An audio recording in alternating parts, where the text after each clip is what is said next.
کائنات کی سب سے بڑی نعمت اور سب سے بڑی رحمت اور اللہ کا سب سے بڑا فضل۔ قرآن پاک میں اللہ نے ارشاد فرمایا قُلْ بِفَضْلِ اللَّهِ وَبِرَحْمَتِهِ فَبِذَلِكَ فَلْيَفْرَحُوا هُوَ خَيْرٌ مِّمَّا يَجْمَعُونَ۔ اے محبوب آپ فرما دیجئے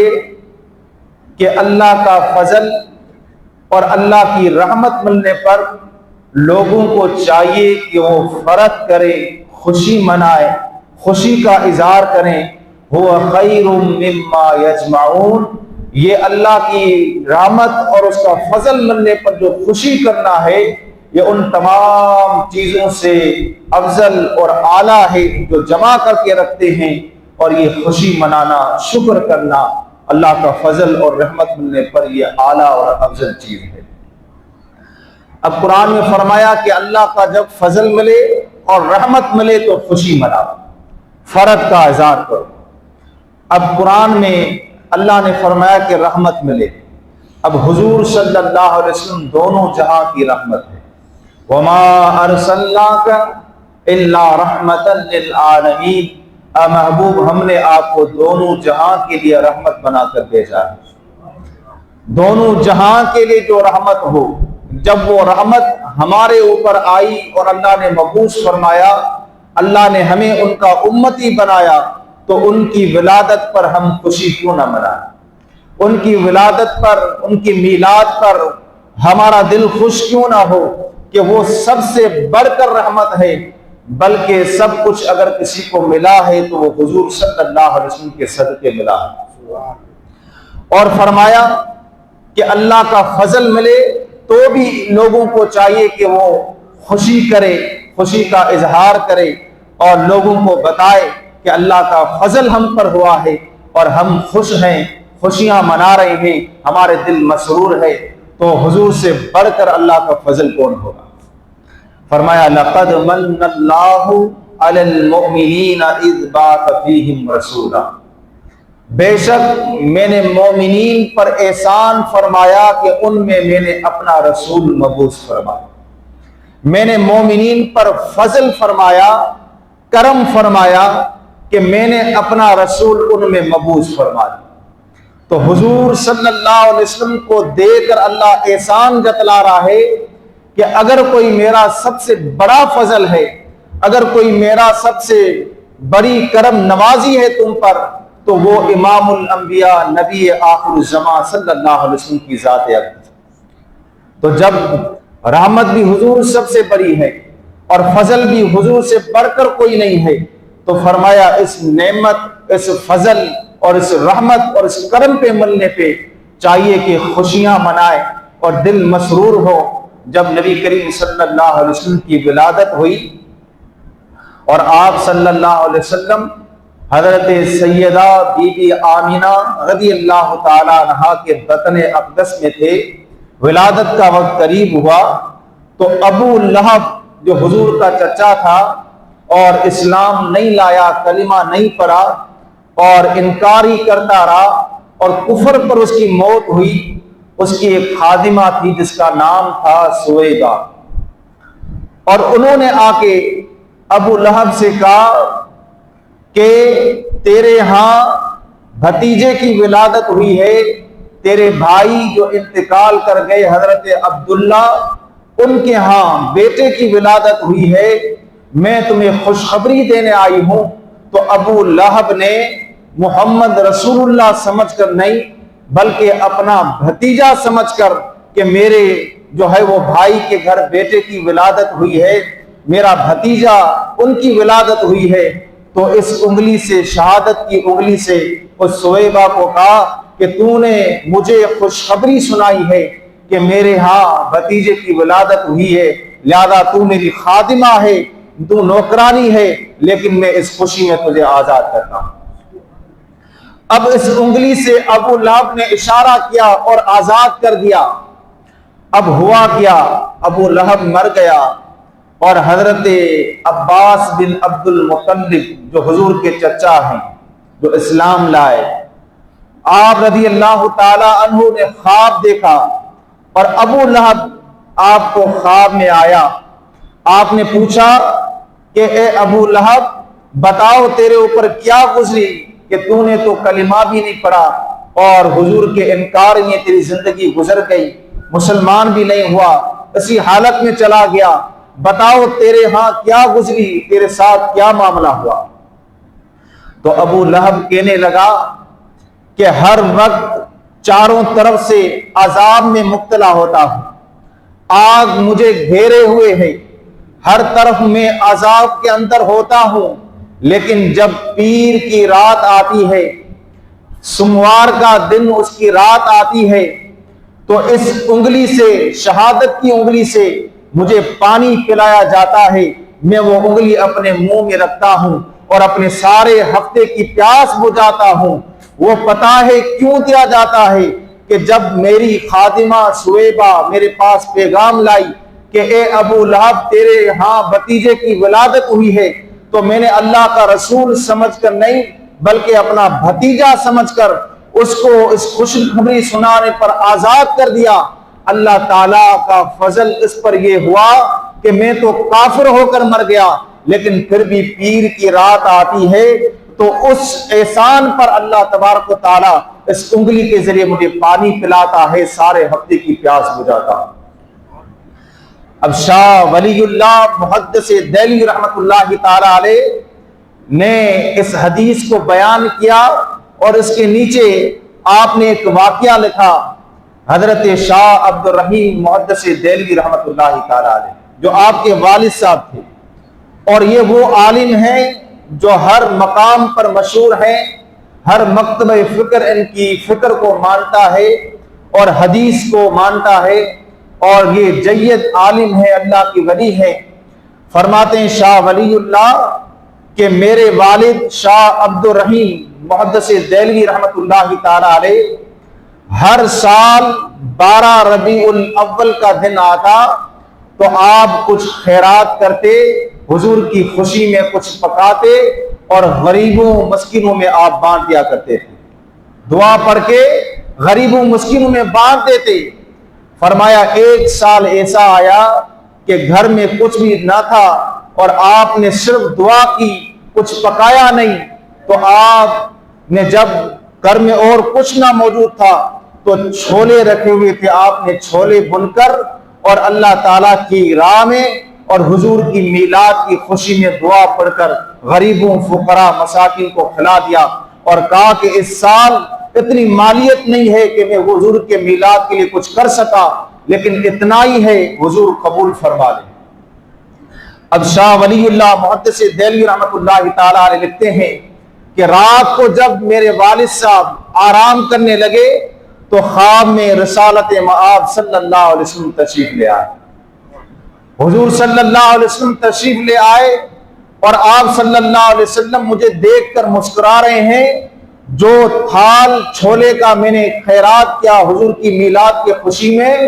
وہ حضور کے سامنے رکھا ہوا ہے، حضور دیکھ کر مسکرا رہے ہیں اور فرما رہے ہیں کہ اے عبد الرحیم محدث دہلوی، تیرا جو میرے لیے میلاد منانا ہے، چاہے وہ زیادہ ہو یا تھوڑا ہو، وہ اللہ کی بارگاہ میں قبول ہو گیا ہے۔ شاہ ولی اللہ محدث دہلوی رحمت اللہ تعالی علیہ فرماتے ہیں اس حدیث کی تحت کہ ابو لہب جس کے بارے میں قرآن کی سورت نازل ہوئی مذمت کے بارے میں، تبت یدا ابی لہب وتب، کہ ابو لہب کے دونوں بازو ٹوٹ جائے اور وہ تباہ و برباد ہو جائے، فرمایا جو ازلی قطعی کافر ہو، جب وہ حضور کی خوشی میں اپنی خادمہ کو آزاد کرے تو اللہ تعالیٰ اس کو بھی جو ہے وہ رات نصیب کرتا ہے، تو فرمایا اس مومن کا عالم کیا ہوگا جو اللہ کی راہ میں اور حضور کی خوشی میں اللہ تعالیٰ کا فضل، رحمت اور نعمت سمجھ کر حضور کی خوشی میں میلاد کرتا ہے، تو اس کو کیا انعام ملے گا وہ اللہ جانتا ہے اور وہ بندہ جانتا ہے۔ تو حضور صلی اللہ علیہ وسلم کا میلاد یہ صدیوں سے منایا جا رہا ہے۔ پھر شاہ ولی اللہ محدث دہلوی رحمت اللہ علیہ لکھتے ہیں کہ جب سعودی حکومت 1925 میں ان کا تسلط ہوا، اس سے قبل جو بھی واقعات تھے، یہ جو ترکی تھے وہاں کے جو عرب تھے ان کے زیر اثر تھا، سعودی ہو، مکہ ہو، مدینہ ہو۔ فرمایا کہ اس دوران 1900 سے قبل جب میں جایا کرتا تھا اس مقام پر جہاں حضور کے ولادت کی جگہ ہے، وہاں میلاد کی محفلیں ہوا کرتی تھی۔ جب 12 ربیع الاول کی رات آتی تو گھر گھر میں حضور کا میلاد منایا جاتا تھا، مکہ کے اندر، مدینہ کے اندر۔ اور جہاں حضور کی ولادت کی جگہ ہے وہاں پہ لوگ کھڑے ہو کر میلاد پڑھتے، حضور کی نعت پڑھتے اور حضور کا ذکر کرتے اور حضور کے لیے خوشی مناتے اس رحمت اور فضل کے ملنے پر۔ فرمایا جب اس مقام پر میں گیا اور محفل مچی ہوئی تھی، محفل کا انعقاد تھا، فرمایا اس محفل میں بیٹھ گیا اور میں نے مراقبہ کیا تو میں نے دیکھا آنکھیں بند کر کے کہ مدینہ منورہ سے اور آسمان سے ایک فرشتوں کا نزول ہو رہا ہے اس مقام پر جہاں پہ حضور کا میلاد منایا جا رہا ہے، جہاں پہ حضور کی ولادت کی جگہ ہے۔ تو جہاں حضور کے میلاد کا ذکر ہو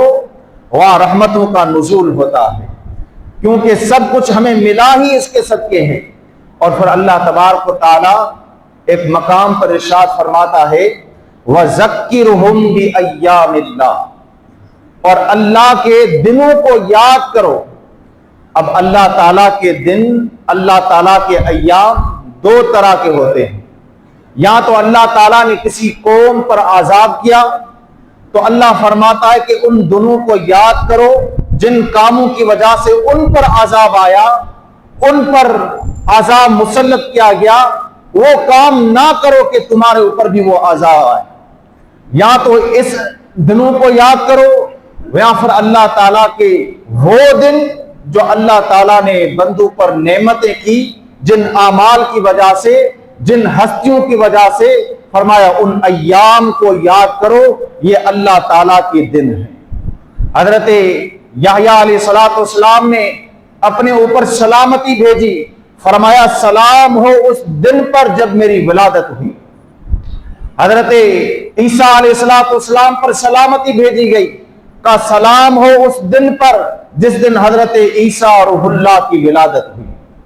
تو ایام، اور سب سے بڑھ کر ایام یہ ہے کہ اللہ تعالیٰ کے انبیاء کی جہاں ولادت ہو وہ خاص دن بن جاتا ہے۔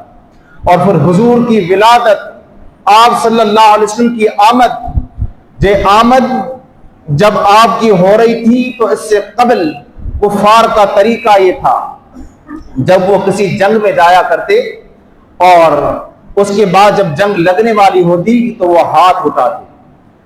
یہود ہو نصارہ ہو، ہاتھ اٹھا کر اللہ سے دعا کرتے، الہی اس نبی کے صدقے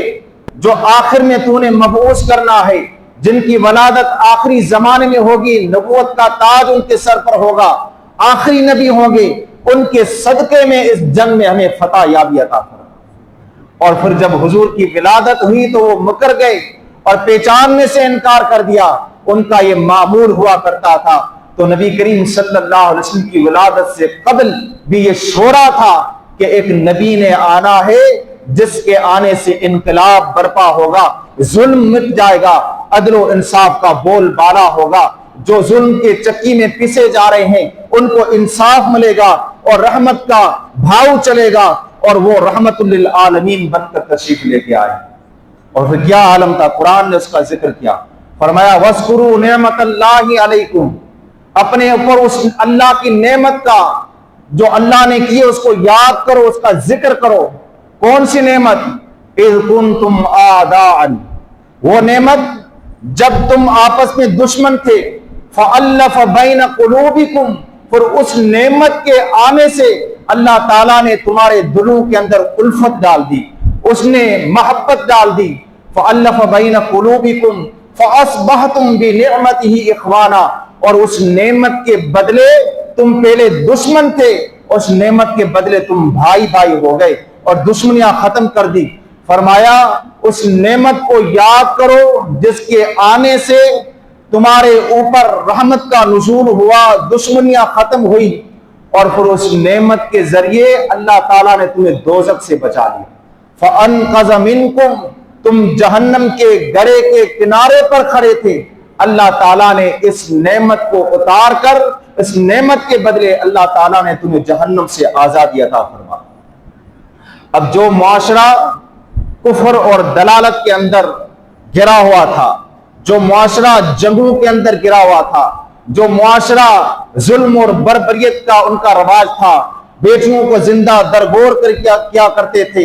اور وہ بڑے بڑے ظلم کیا کرتے تھے، اور سالوں سے حرب فجار 120 سال سے جنگ چل رہی تھی، کبھی ان کی طرف سے سینکڑوں بندوں کو قتل کر دیا جاتا، کبھی ان کی طرف سے قتل کر دیا جاتا، اور سینکڑوں سالوں سے جو جنگیں چل رہی تھی، دشمنیاں تھی، ازلی دشمنیاں تھی، جب نبی کریم رحمت عالم صلی اللہ علیہ وسلم مبعوث ہوئے، جو آپس میں دشمن تھے، پر ان کا معاملہ کیا تھا۔ ایک مرتبہ مسجد النبی میں صحابہ کرام موجود ہیں اور کچھ ذکر کر رہے ہیں، نبی کریم صلی اللہ علیہ وسلم کی آمد ان کے اوپر ہوتی ہے۔ حضور فرماتے ہیں کہ میرے صحابہ کیا کر رہے ہو اور کیوں بیٹھے ہو؟ تو صحابہ عرض کرتے ہیں یا رسول اللہ جلسنا ندعو اللہ ونحمدہ علی ما ہدانا لدینہ ومن علینا بک۔ یا رسول اللہ ہم بیٹھے اس لیے ہیں مسجد النبی کے سین میں کہ ہم اللہ کو یاد کریں، اللہ کا شکر ادا کریں، اللہ کا ذکر کریں اور اس کی حمد و ثنا کریں کہ اس نے ہمیں دین اسلام جیسی نعمت عطا فرمائی اور آپ کو ہمارے اوپر نزول فرما کر آپ کو نبی بنا کر ہمارے اندر بھیج دیا، اور یہ سب سے بڑا احسان اور فضل ہم پر کیا ہے، اس نعمت کا بھی اللہ کا شکر ادا کر رہے ہیں۔ تو حضور نے صحابہ سے فرمایا کہ اے میرے صحابہ، تم مجھے قسم کھا کر بتا سکتے ہو کہ صرف اس لیے بیٹھے ہو کہ اللہ کا شکر کرو دین اسلام ملنے پر اور میری نعمت ملنے پر؟ تو صحابہ نے کہا کہ ہم قسم اٹھا کر بیٹھے ہیں کہ ہم اس کے علاوہ کسی لیے نہیں بیٹھے، صرف ان دو باتوں کے لیے بیٹھے ہیں کہ اللہ کا شکر کریں، ایک آپ کو عطا کر کے بڑا فضل کیا اللہ نے، اور دین اسلام عطا کر ہمیں ہدایت عطا کی، وہ فضل کیا، ان دو باتوں کا شکر ادا کر رہے ہیں، اللہ کی حمد کر رہے ہیں۔ تو پھر صحابہ نے کہا ہم قسم اٹھا کر کہتے ہیں۔ حضور نے فرمایا میں قسم آپ سے اس لیے نہیں لے رہا کہ میں کوئی آپ پر تہمت باندھنا چاہتا ہوں یا کوئی میرے ارادہ ہے۔ فرمایا ابھی میں گھر کے اندر حجرے میں موجود تھا، حضرت جبریل علیہ السلام آئے اور انہوں نے مجھے خبر دی، فَأَخْبَرَنِي يُبَاهِي بِكُمُ الْمَلَائِكَةَ کہ یا رسول اللہ آپ کے صحابہ جو مسجد النبی کے سیر میں بیٹھ کر جن باتوں کا ذکر کر رہے ہیں، اللہ کا شکر اس کی حمد ادا کر رہے ہیں، ان باتوں پر اللہ تعالیٰ فرشتوں پر فخر فرما رہا ہے، ان باتوں پر فرشتوں پر اللہ فخر فرما رہا ہے کہ دیکھو تم نے کہا تھا کہ یہ ظلم کریں گے، قتل کریں گے اور جو ہے وہ آپس میں لڑیں گے، ایک دوسرے کو قتل کریں گے۔ فرمایا دیکھو کہ میرے بندے سینے مسجد نبی میں بیٹھ کر میری حمد بھی کر رہے ہیں، اور میرے نبی میں نے جو ان پر مبعوث فرمایا ان کے ملنے پر اللہ کا شکر، میرا شکر بھی ادا کر رہے ہیں۔ تو حضور صلی اللہ علیہ وسلم کی نعمت، آپ نعمت عظمیٰ ہے اللہ کی، اور آپ اللہ کا فضل ہیں، بلکہ جس کو جو بھی ملا، جو بھی کسی کو فضل ملا، کسی کو نعمت ملی، کسی پر احسان ہوا، تو وہ حضور کے صدقے میں ملا، جس کو جو ملا ان کے صدقے میں ملا، لا ورب العرش، جس کو جو ملا ان کے صدقے میں ملا، بٹتی ہے کونین میں نعمت رسول اللہ۔ وہ جہنم میں گیا جو ان سے مستغنی ہوا، ہے خلیل اللہ کو حاجت رسول اللہ کی، عرش حق ہے مسند رفعت رسول اللہ کی، دیکھنی ہے حشر میں عزت رسول اللہ کی۔ تو نبی کریم صلی اللہ علیہ وسلم کی ذات اقدس وہ ہستی ہے، وہ محبوب ہے کہ اللہ تبارک و تعالیٰ نے ان کو آخر میں مبعوث فرمایا اور سب سے پہلے آپ کو نبوت عطا فرمائی۔ اسی نے سوال کیا یا رسول اللہ صلی اللہ علیہ وسلم آپ کو نبوت کب ملی؟ تو حضور نے فرمایا کہ جب حضرت آدم علیہ السلام آپ پانی اور مٹی میں ان کا گھارا بنایا جا رہا تھا اور پتلے کی تیاری ہو رہی تھی، تو فرمایا کہ اس وقت بھی میں نبی تھا۔ وَآدَمُ بَيْنَ الْمَاءِ وَالطِّينِ، وہ پانی اور مٹی کے درمیان تھے، میں اس وقت بھی نبی تھا۔